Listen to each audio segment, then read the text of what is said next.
Amid talk of a ceasefire, Russian drone attacks pound Ukraine's cities. Shelling has been constant in the port city of Kherson. Our windows broke. I heard the wall collapsing. Then it started to fall.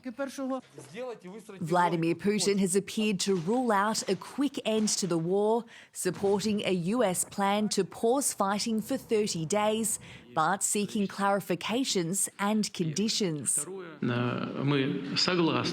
We agree with the proposals to cease hostilities, but we proceed from the fact that this cessation should be such that it would lead to long-term peace and eliminate the root causes of this crisis. As his US envoy, Steve Witkoff, began talks with the Russians in Moscow, Donald Trump called Putin's statement promising. Maybe we're close. We're getting words that things are going okay in Russia. But Ukraine, which is already on board, has accused the Russian leader of trying to scuttle the deal. He is in fact preparing a rejection. Putin is, of course, scared to tell President Trump directly that he wants to continue this war.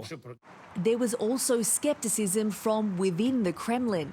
It gives us nothing. It only gives the Ukrainians an opportunity to regroup, gain strength, and to continue the same thing. In Russia's Kursk region, Ukrainian forces are in retreat after a surprise incursion last year. This Russian soldier raising a flag in the town of Sudzha.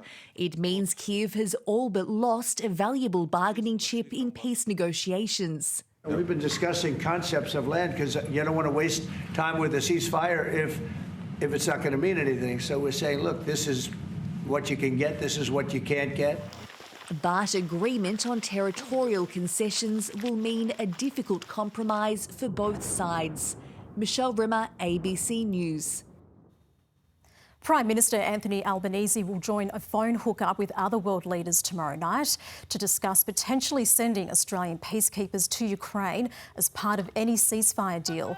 Arranged by Prime Minister Keir Starmer, France, Germany, Italy and Canada will also participate as part of the so-called Coalition of the Willing. Australia has, of course, stood with Ukraine since the beginning of this process. It did have a bipartisan position. It appears that Mr Dutton has walked away from that. That's a decision for him. We should continue to support Ukraine, but not with troops on the ground in Ukraine. This was a thought bubble by the Prime Minister. With his analysis, his national political lead, David Spears. The British Prime Minister started building what he's called a coalition of the willing after that Oval Office blow-up between Donald Trump and Vladimir Zelenskyy.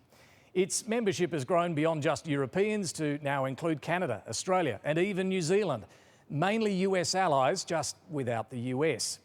On tomorrow night's phone hookup, leaders will hear from Ukraine's president.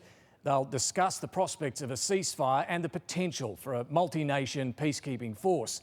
Anthony Albanese is open to sending Australian troops, but it's understood any deployment would only be modest. The risks of putting Australian boots on the ground are clear, particularly if there is no US security guarantee. The opportunity is to align more closely with Europe at a time when there are growing doubts about Donald Trump's reliability. Peter Dutton has supported previous foreign deployments, but not this one. He wants to keep troops at home. And for this, Anthony Albanese is accusing him of walking away from Australia's support for Ukraine. Now, whether Australia does end up deploying forces will depend on a ceasefire being struck and the terms of any such agreement. Right now, this coalition of the willing has momentum behind it and its membership is expanding. Australia's role in it could end up being another key foreign policy difference at the coming election.